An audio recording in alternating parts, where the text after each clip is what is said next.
The planet Mandalore is within the choking grasp of Darth Maul and his followers. Only Bo-Katan, Ahsoka Tano, and the 332nd Company can stop his tyranny. My name is Angela. This is a ridiculous number of LEGO battle packs, and you're watching Hobby Night.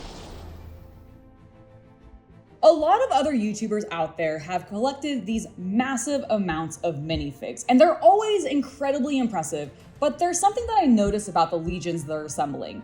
They just collect a lot of the same minifig over and over again, and they don't actually structure their armies into proper armies.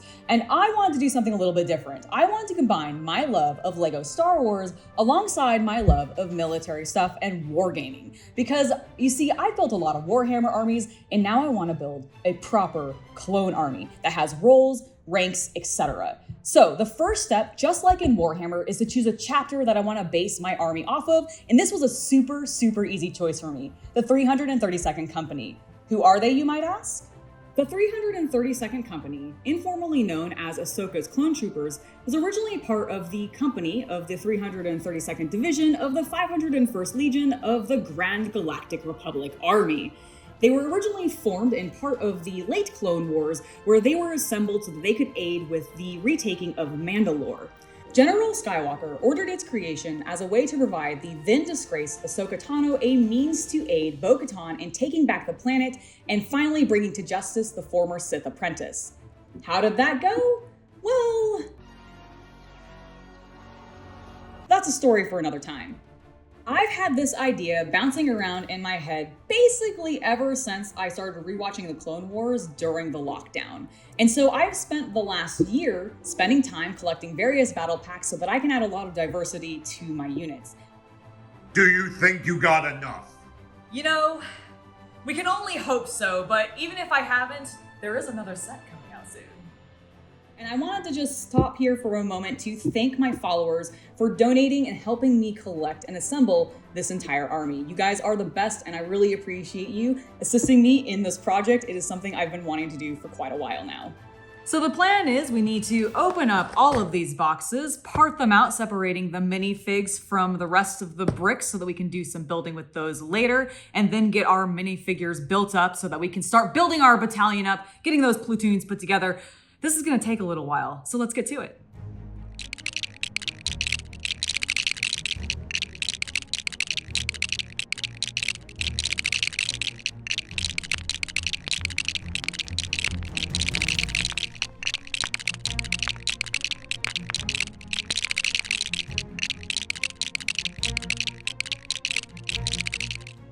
Hey guys, just jumping into the video to remind you to hit that subscribe button and bell icon for notifications so you never miss future content on the channel. And if you're into the spicier side of the hobby, you can find a link to my Only Fanatics down in the link tree below in the description. Now, let's go ahead and get back to the video.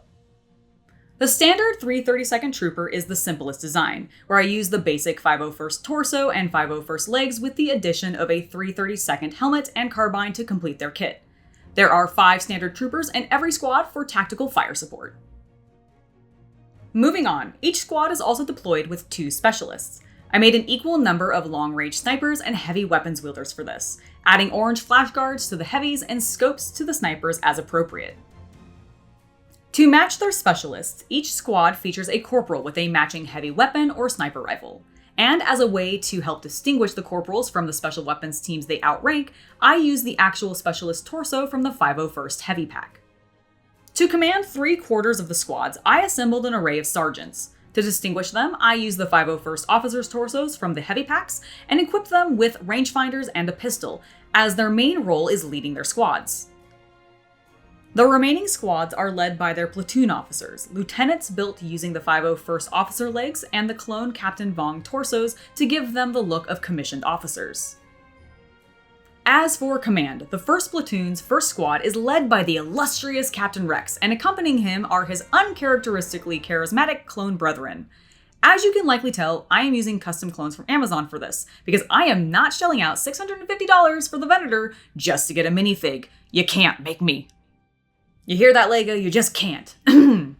Oh, and before anyone makes a point of how heavily the 332nd used jetpacks in the Battle of Mandalore, I equipped the entire 1st platoon with jump troops to represent their elite forces.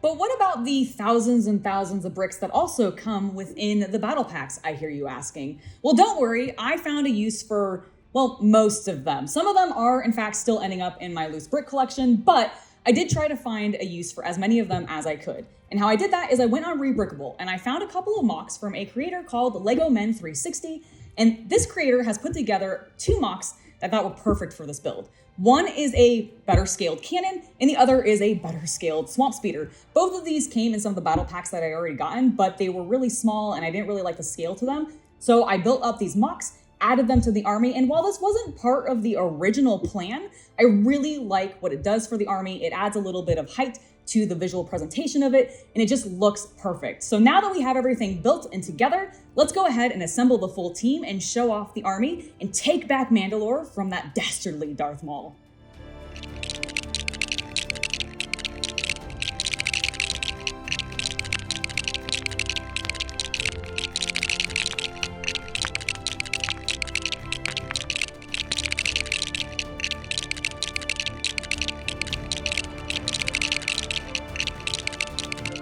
And here they are, the 332nd Battalion, the saviors of Mandalore. With their help, Bo-Katan will take back the planet from Darth Maul, and nothing bad will ever happen to it ever again. Nothing at all.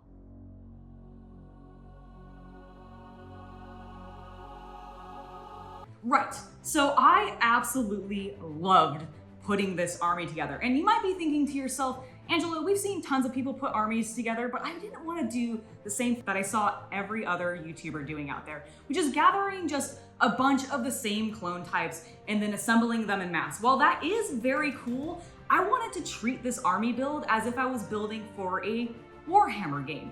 I want them to be different, to feel like they felt in the show, where they showed a little bit of their individuality. And while there is not a super great way to do that without starting to do repaints on the army, I do think that LEGO provides a variety of different torsos, leg pieces, and accessories that allow you to really make, especially the 32nd, come together. Or the 332nd, sorry. I just really love the way that this display ended up turning out. There's a lot of height in different variety. We have a couple of different mocks added in to really make the army feel a bit more unique and special. And I especially just love how it all came together and looks visually as a final presentation. I can't wait to put this on display on my shelves, and I hope that you enjoyed watching me put it together. Before I head out, I do want to give a final thank you to my patrons and YouTube members for helping make content like this continue to happen here on the channel. Your guys' support means the world to us, so thank you very, very much. I have been Angela, and I hope you have a wonderful hobby night. I mean, do you have anything you want to say? Not specifically, I kind of just want to burst through. Is this just like sort of a catharsis? Yeah, this is just sort of a catharsis. All right, sort of do a wind up for it. Okay. Go like lowish. You want to send flying. Oh yeah, no, I'm going to, but I want to do the wind up here. Like. Okay. You see what I'm saying? Yeah, okay, just don't ready? punch the shelf. I won't. Ready? Yep.